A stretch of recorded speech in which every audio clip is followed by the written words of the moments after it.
¿Recordáis los viejos tiempos? Los famosos tenían esta pinta, Avril Lavigne no había sido sustituida por su doble, posteábamos cosas de manera no irónica y teníamos entrañables tribus urbanas. Oh, sí, maravillosas tribus urbanas. ¿Qué tenéis ahora los jóvenes? ¿Los forniters? En fin, no sé, no estoy informado. ¿Pero sabéis qué tribu era mi favorita? Los góticos. No, estos no, me refiero a los hermanos alegres de los emos, con su estética salida de la película que todo el mundo cree que ha dirigido Tim Burton, con una cantidad de metal en sus ropas como para hacer las delicias de cualquier chatarrero.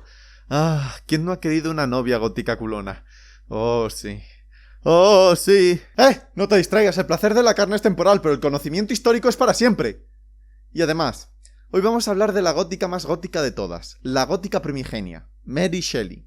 Su madre fue una importante escritora y filósofa, para muchos la madre del feminismo, pero apenas vamos a hablar de ella porque nada más nacer su hija palmó. Por desgracia, en Londres de 1797 nadie había inventado lavarse las manos, así que el doctor que sacó a la niña metió unos cuantos miles de bacterias a cambio. La pobre Mary se tomó la muerte de su joven y popular madre como culpa suya, y convirtió la tumba en su lugar especial durante sus primeros años. No olvidemos que Mary es toda una gótica, pero a principios del siglo XIX no podías tener una habitación con póster de tus bandas favoritas y calaveras de plástico. Así que la pequeña pasó horas en el cementerio, leyendo una y otra vez los escritos de su madre. Incluso dicen que aprendió a escribir su propio nombre, aprovechando que lo compartían, calcando el grabado que había en su lápida. Así, y Es bastante aceptada la teoría de que Mary perdió la virginidad a los 16 sobre la tumba de su propia madre, con el poeta de 22 años ya casado, Percy Shelley. Los más avispados puede que os hayáis dado cuenta de que tienen el mismo apellido, pero tranquilos, no eran hermanos, simplemente Percy tuvo la decencia de abandonar a sus hijos y esposa con depresión para escaparse a otro país con Mary porque nadie aceptaba la relación que tenían, y más tarde poder casarse. La verdad es que este tío era un poco capullo. La primera mujer de Percy acabó suicidándose, aunque la leyenda negra dice que fue un encargo de asesinato por parte del padre de Mary para mantener la dignidad de su hija. Sus 2 hijos que ya tenía le daban igual, y otros 2 de sus hijos con Mary murieron. Además, ella sufrió un aborto que casi la desangra, y a este tío, al contrario que Mary, que estaba atacada de los nervios, no le importaba una mierda. Aún así, Mary lo quería muchísimo, aunque esperemos que esta basura de figura paterna no se refleje en la obra de nadie. El caso es que estos dos se pasaron la vida escribiendo, y no se les daba nada mal. De hecho, se codeaban con los grandes románticos de la época, entre ellos Lord Byron, prácticamente el tío que inventó el concepto actual de cómo ser famoso, y que como en la universidad no le dejaban tener perros, tuvo un oso.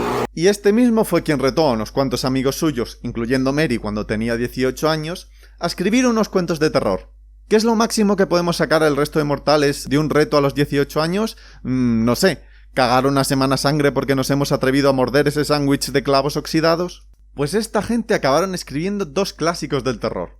Uno de ellos básicamente creó el arquetipo de vampiro, con su novela, El vampiro. Tampoco se rompió la cabeza con el título. Y Mary no solo creó uno de los monstruos más icónicos de la historia con su relato, el moderno Prometeo, más conocido como Frankenstein, sino que básicamente había inventado el género de la ciencia ficción. ¿Queréis que sea un poco más gótico? Lo escribió en el año sin verano, llamado así porque en 1826 una erupción causó un invierno volcánico en todo el hemisferio norte. El monstruo surgió de los terrores nocturnos y las parálisis del sueño que sufría Mary. Es posible que se inspirase en el castillo Frankenstein, donde un alquimista del siglo XVII quizá experimentase con cadáveres. Además, el relato tiene muchísimas interpretaciones supergóticas. El terror que tenía la gente al avance tecnológico a principios de la revolución industrial, no como ahora. Una analogía del embarazo, los peligros que acarreaba hasta en la época y las acciones que tu progenie puede realizar sin tu control. Incluso se puede entrever un reflejo de Mary en el que ella es el monstruo que jamás tuvo una figura materna y cuyas figuras paternas eran unos capullos, mientras ella solo quería ser aceptada. Ok,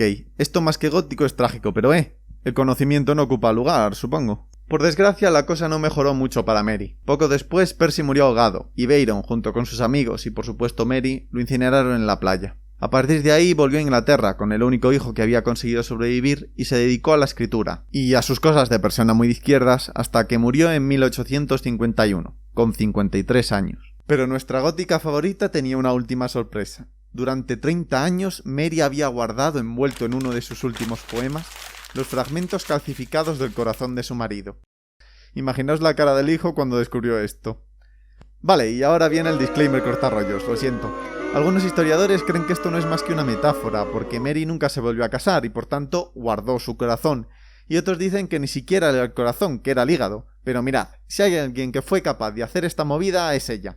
Si eso no es lo más romántico y más gótico que habéis oído, no sé qué deciros, gente. En fin, me he dejado un montón de cosas en el tintero, pero quería traeros por lo menos los temas más llamativos de la que es la mejor gótica de la historia. If you want a zombie bunny or a pussycat mummy, a vampire froggy or a skeleton-y doggy, if you want to lease a beer mouse or a yeti for your fear house, do you crave a franken sheep or a creature from the deep? Well,